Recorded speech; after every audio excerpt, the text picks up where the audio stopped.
बात करते हैं केरल की।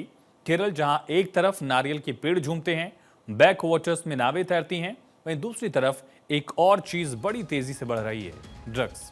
हाँ, वही ड्रग्स जो सिर्फ बड़े शहरों तक ही सीमित नहीं रही, बल्कि अब स्कूल, कॉलेज, लोकल अड्डों और यहां तक कि गांव तक भी अपनी जड़ें ड्रग्स जमा चुकी हैं।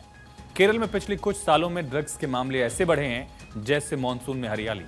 पुलिस रेड मार रही है, लोग गिरफ्तार भी हो रहे हैं, लेकिन नशे का यह धंधा धड़ल्ले से चल रहा है। रिपोर्ट्स कहती हैं कि पिछले 3 साल में ड्रग्स के मामलों में 330% की बढ़ोतरी हुई।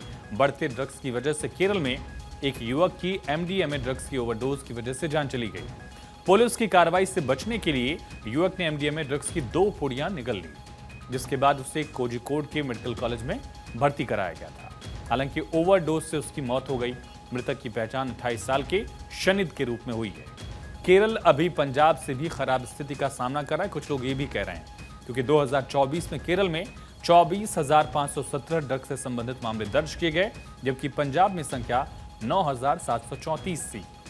केरल में लगातार ये चिंता जाहिर की गई और हाल फिलहाल में आपको बता दें कि हाई कोर्ट के जस्टिस बीजी अरुण ने भी चिंता जाहिर की थी।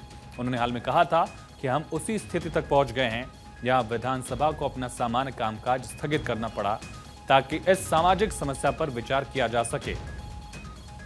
अब यह स्कूलों तक में फैल चुका है।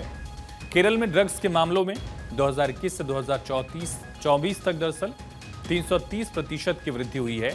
केरल में अब लोगों का रुझान गांजे से सिंथेटिक ड्रग्स की ओर भी बढ़ा है। ड्रग्स लेने वालों में डॉक्टर से लेकर स्कूल के बच्चों तक शामिल हैं। शैक्षणिक संस्थान अब ड्रग्स के उपयोग का नया प्रमुख अड्डा बन रहे हैं, प्रमुख स्थान बन गए हैं। ड्रग्स अब कैंडीज और आइसक्रीम के रूप में भी उपलब्ध है। केरल में ड्रग टेस्ट किट की बिक्री तेजी से बढ़ी है, क्योंकि परेशान माता पिता अपने बच्चों की जांच करने के लिए इन किट्स की खरीद कर रहे हैं। केरल में ड्रग्स जैसे गांजा और इंजेक्शन अभी भी उपयोग में है, लेकिन सिंथेटिक ड्रग जैसे क्रिस्टल और एमडीएमए का उपयोग भी केरल में अधिक बढ़ा है। केरल में जब्त किए गए ड्रग्स में एमडीएमए सबसे ऊपर है। बेंगलुरु और चेन्नई में सबसे ज्यादा एमडीएमए का इस्तेमाल हो रहा है। ड्रग्स पैडलर ड्रग्स को बेचने के लिए सुपर बाइक्स का इस्तेमाल करते हैं, और अगर आप कोची या केरल के अन्य प्रमुख शहरों में देर रात सुपर बाइक्स देखेंगे तो ये भी संभावना हो सकती है कि ये ड्रग डिलीवरी नेटवर्क का हिस्सा हो सकता है। संभावना है। इन बाइक्स का उपयोग तेजी से ड्रग पहुंचाने के लिए किया जाता है। कई बार बहुत से डिलीवरी एजेंट 18 से 24 साल के युवा होते हैं और वो अक्सर फर्जी नंबर प्लेट वाली सुपर बाइक्स का इस्तेमाल करते हैं। बताया भी जा रहा है कि डिलीवरी एजेंट को एक डिलीवरी पर 1,000 रुपए तक मिलते हैं। एक रात में एजेंट 4,000 रुपए तक कमा लेता है। केरल में ड्रग्स के बढ़ते दुरुपयोग का मुख्य कारण सामाजिक तनाव और युवाओं के लिए अवसरों की कमी है।